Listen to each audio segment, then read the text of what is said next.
I'm Tracy Baxter with today's Record Newswatch. A Pine Bush teenager was killed over the weekend in a snowmobiling accident. State police say it happened at around 3 Saturday afternoon in a field off Sensabaugh Road in the town of Shawangunk. According to police, 16-year-old Alexander Blazeski lost control of the snowmobile he was riding, and it slammed into a tree. Friends called 911 and an ambulance arrived, but Blazeski was pronounced dead after being rushed to Orange Regional Medical Center. Parking spots were in short supply Saturday at Best Western Hunt's Landing in Westfall, Pennsylvania, where hundreds of gun enthusiasts waited in line to check out what was available at the Matamoros Gun and Knife Show. And those who came made no secret of their feelings. They believe their Second Amendment gun rights are under attack following the passage of New York State's gun control law in response to the Newtown school shootings. J.R. Cruz of Port Jervis and his friend Alberto Moraza of Dingman's Ferry, PA, were not shy in expressing their opinions. They called the recent gun legislation a knee-jerk reaction. I think what's being threatened is our rights as individuals, our rights to have the ability to choose, to make our own choices. I don't fault the government for trying to rectify a situation, but when you go so far to the extreme where you're actually dictating to me and taking away my choices, I have a problem with that. And I think that is why you see the turnout that you have here. People start stockpiling. A gun dealer at the weekend show called the gun control movement typical liberal hysteria, saying the recent violence is a mental health issue and not a gun issue. Elsewhere, 2 people were seriously injured in a car pedestrian accident Saturday night in Port Jervis. Police say 2 pedestrians, whose identities had not yet been released, were hit on East Main Street near Elizabeth Street at around 8:30 p.m. The victims were airlifted to Westchester Medical Center in Valhalla. The driver of the vehicle, also not identified, is not currently facing any charges, pending the completion of the city police investigation. It was a dangerous situation that could have ended tragically, but didn't, thanks to a couple of state police officers and firefighters with the Pocatello Fire Company. They responded to a 911 call of youngsters who had fallen through the ice on a pond along Webb Road in the town of Wallkill Saturday afternoon. The children ranged in age from 9 to 12.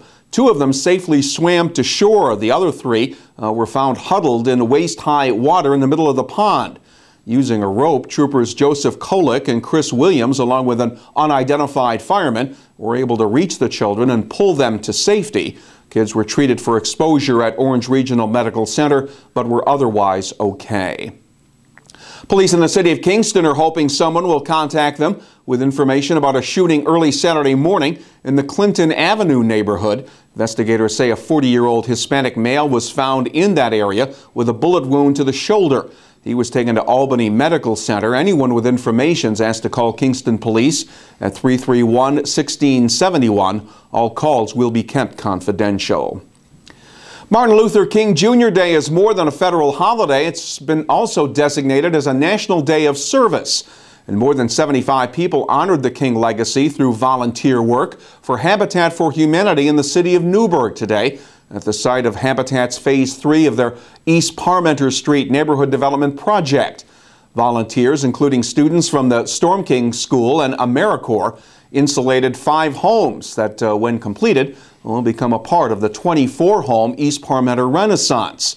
And Habitat officials say they have no doubt that Dr. King would approve of this nonviolent, positive response to Newburgh crime. We have to be mindful that, particularly in this community where we just recently were named as the 9th most dangerous place to live, that what Habitat Newburgh does in terms of building homes is a nonviolent response to that, and that it makes a sustainable difference in moving that. And also what happens when we have all these different types of people that volunteer, that the barriers that so often separate us, and we often spend a lot of energy trying to melt those barriers away, actually go away naturally when we build together. As part of today's 27th annual MLK Day of Service, more than 400 Habitat for Humanity AmeriCorps members and 100 Habitat affiliates joined together to volunteer across the country.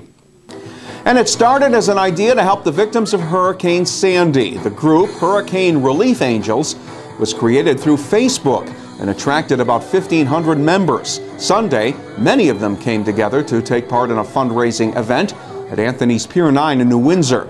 The 6 hours of entertainment included a concert with several individual musicians and groups, as well as raffles and food. Donations will be given to various organizations that have continued to provide help to the many victims of Sandy. Cold temperatures will dominate our weather this week after the light snow tonight. Tuesday will be partly cloudy and cold with temperatures reaching the mid-20s. Wednesday will be even colder with the highs only around 20 degrees with a mix of sun and clouds. Get the news and weather information you need when you need it right here at Record Online, and get caught up on all that is happening by reading tomorrow's Times-Herald Record. For Record Newswatch, I'm Tracy Baxter.